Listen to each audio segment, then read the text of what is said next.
2024 के चुनाव का रंग नेताओं पर ऐसा चढ़ा है कि चुनावी रैली, मोर्चा, मंच पर तो राजनीति हो ही रही है।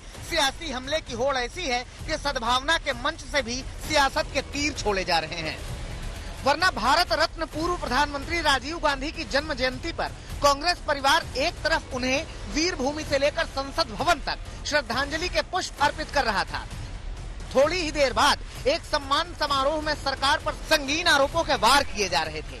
मौका था 25वें राजीव गांधी सद्भावना पुरस्कार समारोह का। सोनिया गांधी सद्भावना की जरूरत और अहमियत बता रही थी, लेकिन निशाना कहीं और था।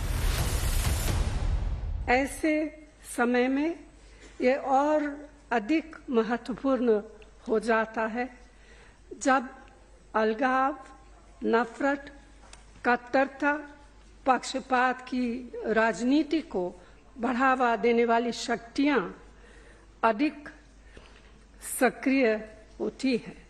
उन्हें सत्ता का समर्थन प्राप्त होता है। देश में सद्भावना के खिलाफ नफरत वाले माहौल की शिकायत कांग्रेस पार्टी के एक और पूर्व अध्यक्ष राहुल गांधी विदेशों तक जाकर कर आए हैं। लेकिन इस बार के चुनावी सीजन में सोनिया गांधी की ओर से पहला वार होते ही कांग्रेस के कमांडर टूट पड़े। उनके प्रधानमंत्री काल में संसद की 485 बैठकें हुई और 344 बिल पास हुए। लेकिन आपको अब मालूम है कि कितने बिल कैसे पास होते, कब होते, कहां होते, किसको मालूम नहीं। इन बिल्स पर दोनों हाउस में पूरी चर्चा हुई, सर्वसम्मति बनाते थे। आज की तरह वो ऑर्डिनेंस और मनी बिल के रास्ते नहीं ढूंढते थे। राजनीति में सिद्धांतहीनता और अनैतिकता रोकने के लिए राजीव जी ने anti defection law 52nd amendment 1985 बनाया।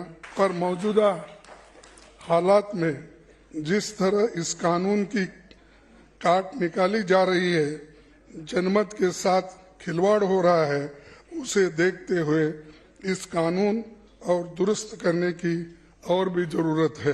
हर तरह की सांप्रदायिकता के खिलाफ थे।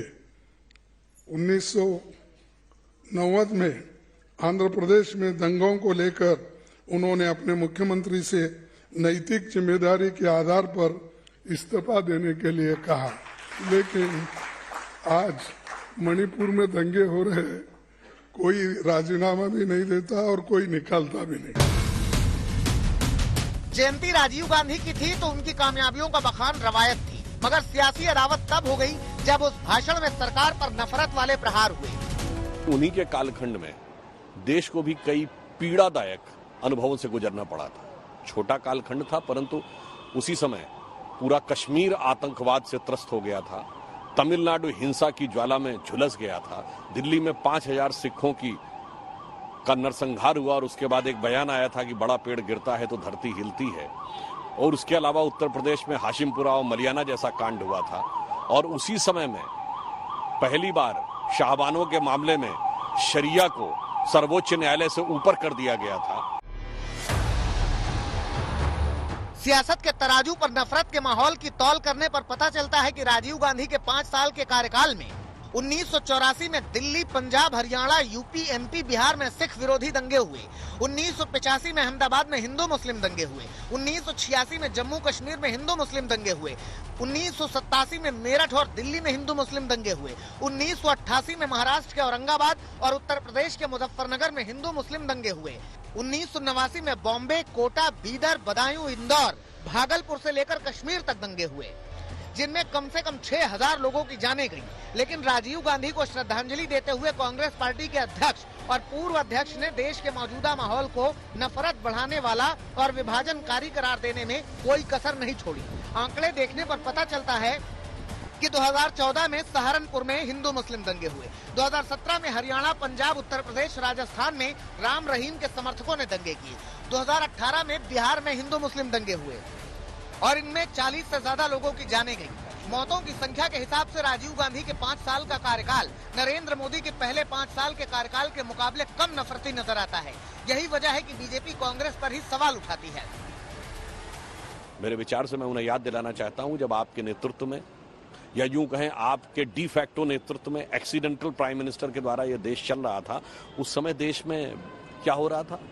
दिल्ली से लेकर मुंबई तक दंगे धमाके हो रहे थे, गुजरात से लेकर गुवाहाटी तक, चेन्नई से लेकर हैदराबाद तक, अयोध्या काशी से लेकर नागपुर तक, जयपुर से लेकर चंडीगढ़ तक, उत्तर प्रदेश में फैजाबाद, लखनऊ और वाराणसी के अदालत परिसरों में धमाके, उत्तर प्रदेश में मऊ से लेकर मुजफ्फरनगर तक दंगे, कश्मीर में पाकिस्तान के और ISIS के झंडे।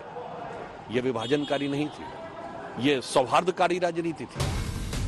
फिलहाल सीजन चुनावी है तो सियासत तो होगी, और इस बार तो कांग्रेस ने 2024 के महासमर में मोहब्बत की दुकान खोलने के लिए पूरा भारत पैदल पांव नाप डाला है। तो नफरत वाला वार कांग्रेस का सबसे बड़ा हथियार है। मुकाबला बीजेपी को करना है, फैसला जनता को सुनाना है।